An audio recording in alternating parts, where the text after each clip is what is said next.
ഞങ്ങൾ ഓരോ യൂത്ത് കോൺഗ്രസ്സുകാരെ സംബന്ധിച്ചും വളരെ മാതൃകാപരമായ പൊതുപ്രവർത്തനത്തിൻ്റെ പാഠങ്ങൾ ഞങ്ങൾക്ക് പകർന്നു തന്നിട്ടുള്ള ഒരു നേതാവാണ് അദ്ദേഹം.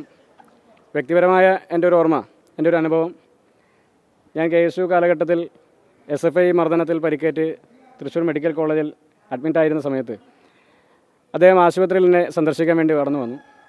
തൃശ്ശൂർ മെഡിക്കൽ കോളേജിലെ ഏതാണ്ട് ഒരുമാതിരിപ്പെട്ട രോഗികളെല്ലാവരും തന്നെ, അല്ലെങ്കിൽ അവരുടെ കൂട്ടിരിപ്പുകാരെല്ലാവരും തന്നെ അന്നേ ദിവസം ഞാൻ കിടന്നിരുന്ന വാർഡിലെ ഞങ്ങളുടെ പരിസരങ്ങളിൽ വന്ന് തടിച്ചുകൂടുകയുണ്ടായി. അദ്ദേഹം കടന്നു വരുന്ന കാഴ്ച വളരെ അത്ഭുതപ്പെടുത്തുന്നൊരു കാഴ്ചയായിരുന്നു. കാരണം നടന്നു വരുമ്പോൾ അന്ന് അദ്ദേഹം മുഖ്യമന്ത്രിയല്ല, പ്രതിപക്ഷ നേതാവല്ല, ഒരു ഭരണമാറ്റത്തിന് ശേഷമുള്ള സമയത്താണ്. പക്ഷേ അവിടെ കൂടിയിരുന്ന ജനങ്ങളെല്ലാവരും ഒരു ആശുപത്രിയിൽ അന്തേവാസികളായിട്ടുള്ള ആളുകളെ സംബന്ധിച്ച് അവരുടെ കയ്യിൽ ഒരു അപേക്ഷ നൽകാൻ സാധിക്കുന്ന രീതിയിലുള്ള പേപ്പറുകൾ പോലും ഉണ്ടാകണമെന്നില്ല. പക്ഷേ കയ്യിൽ കിട്ടിയിട്ടുള്ള ചെറിയ ചെറിയ കടലാസുകളടക്കം അവരുടെ നിവേദനങ്ങളും അപേക്ഷകളുമൊക്കെ എഴുതി ഞങ്ങളുടെ കട്ടിലിന് ചുറ്റും വന്ന് തമ്പടിച്ച് നിൽക്കുന്ന ഒരു സാഹചര്യം ഉണ്ടായിരുന്നു. വളരെ തിരക്കിലും അദ്ദേഹം അവിടെ വന്നു, ഞങ്ങളെ സന്ദർശിച്ചു.